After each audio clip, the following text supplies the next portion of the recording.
Oh hi, I didn't see you come in.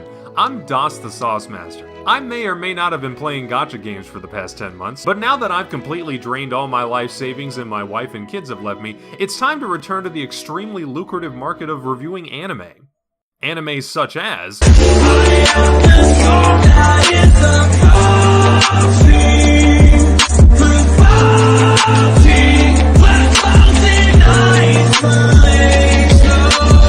But seriously though, I have been busy watching some American anime recently. I finally got caught up watching the Pirates of the Caribbean marathon. Have you seen those things? Something I really don't understand is how Davy Jones didn't just kill everyone. He was way stronger in Kingdom Hearts 3. Like, the actual source material just ignores his canonical strength. That's stupid. Let's see what else. Invincible is a thing that's interesting when Mark and Omni-Man are the only ones on the screen. What else could you possibly... Mark, Who's that? this is your little brother.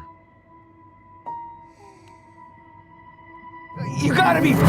But at the same time as all that, something's been bugging me. Something that's been sitting in the back of my mind for the past 1,614 days. What did happen to Dr. Stone? I mean, the anime's been pumping out new seasons non-stop. They gotta be on like number 10 billion by now. It's a critically acclaimed show. It's smart, funny, and weirdly satisfying even though you didn't do anything. But despite all that, nobody fucking talks about it. You'll probably find a more vocal fan base surrounding the vending machine anime. So I'm gonna go ahead and put on my detective hat that just so happens to cover up the unauthorized product placement on my commentary channel PNG avatar and dive into this little mystery here. Did Dr. Stone fall off? Is everybody sleeping on it? Does this Zoomer lingo fit with my voice and script delivery? I think it's about time we found out, starting with...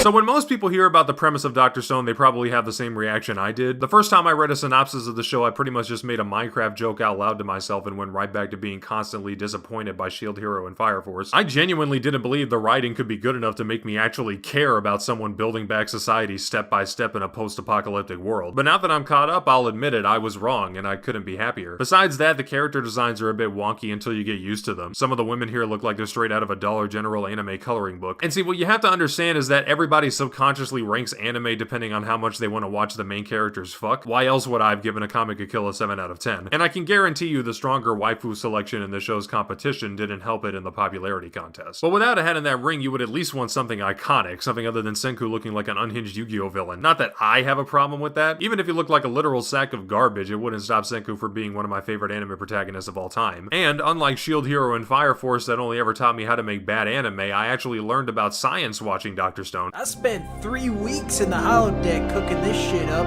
It's made out of chronotons and molten nickel. And it tastes like the row of bleachers the cheer team leaves snail trails on. Really, the main problem I have with the show is how it seems disturbingly hell-bent on doing very specific things with its plot and not being afraid to take you along the ride with it no matter how long it takes to get there. Like, yeah, who would have thought that when you make an anime that explains in gratuitous detail how to create all of technology from nothingness, it would start to feel a little grindy the further you get into it. And again, Senku carries this shit to levels I don't think any other protagonist has ever carried a franchise before. Pretty much every scene without him pushing the plot forward is either the villains scheming against him even though they're obviously going to lose, or comedy relief with the side characters, who are fine. Gen is funny, the fruit girl is funny,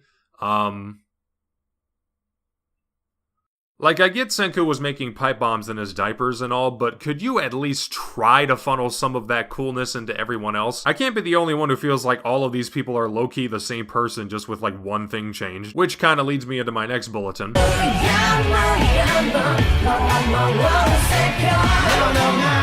The amount of shit that happens in Dr. Stone is actually kinda minuscule when you take into account they've had 4 seasons and a movie to get it all across, so the time you're spending with these somewhat hollowed out characters is a little bloated compared to another show where you normally have more action or something sprinkled in there to break everything up. And the plot that does happen is pretty much just Senku trying to make gunpowder or something equivalent to it so he can stop the Return to Monkey faction of the week from killing him for being too big-brained and problematic. Oh yeah, and the first Return to Monkey clan leader comes over to their side because Senku figured out he was famous for winning fights to pay for his sister's life support before everyone got frozen. I feel like... the first 2 seasons could have just been avoided if they had known that from the beginning. Then we get the boat arc. You want to make it to the other side of the planet in one piece, one piece, one piece. And real quick, let's just compare the first 2 seasons to the boat arc. They find a tribe of people who are descendants of astronauts who didn't get petrified. They attempt to win them over with science and eventually impress one of their guards. Senku thinks of something that helps them completely turn the tables at the last second, and the people in the tribe who aren't ignorant as fuck join the crew. It's the same arc. They've been doing the same arc since 2019. Except the second time that it happens, there's one of the devices that caused the apocalypse in the first place in play, but eventually they just turn it into a way to bring people that are about to die back to full health at the end of the season. And then they head off to America to start reviving the whole world and eventually make a spaceship to go to the moon and find where the petrification devices came from. And yeah, that sounds cool and all, but unfortunately the first step of all of that is the acquisition and cultivation of, wait for it, porn. Like, will there be cool stuff along the way?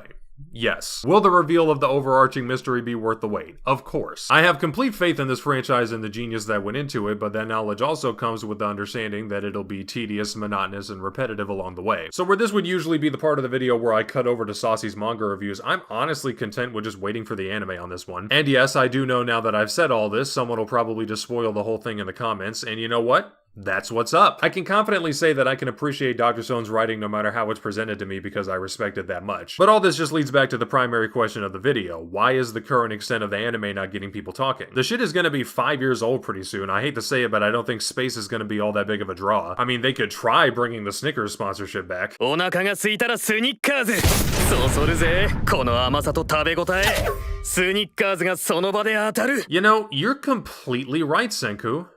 I'm not myself when I'm hungry, and sugary foods are the best way to fix that problem. You are a scientist after all, you would be the one to ask about this stuff. And so in closing, I'd just like to give the final verdict here and underline that Dr. Stone really is a series that shouldn't work, and by that I mean it has no business being as good as it is, but through having an infectious charm that makes you actually want to see the characters succeed. I know, right? Imagine that in a modern anime. I have absolutely no problem giving it a 7.5 out of 10, but depending on how the rest of it is handled, that's gonna change drastically. That said, the more I think about it, the more I realize this will probably end up being an anime I recommend to, like, my aunt. You know, it's like the polar opposite of my last video. This would actually be a decent anime to show someone who's never seen anime before. Or maybe just someone who thinks anime is a bunch of buff dudes punching each other nonstop. And yeah, I guess that would be my plan on how to make Dr. Stone popular. Just hand it off to the Farmville generation. Don't worry. Blueberry drops January 7th. Listen.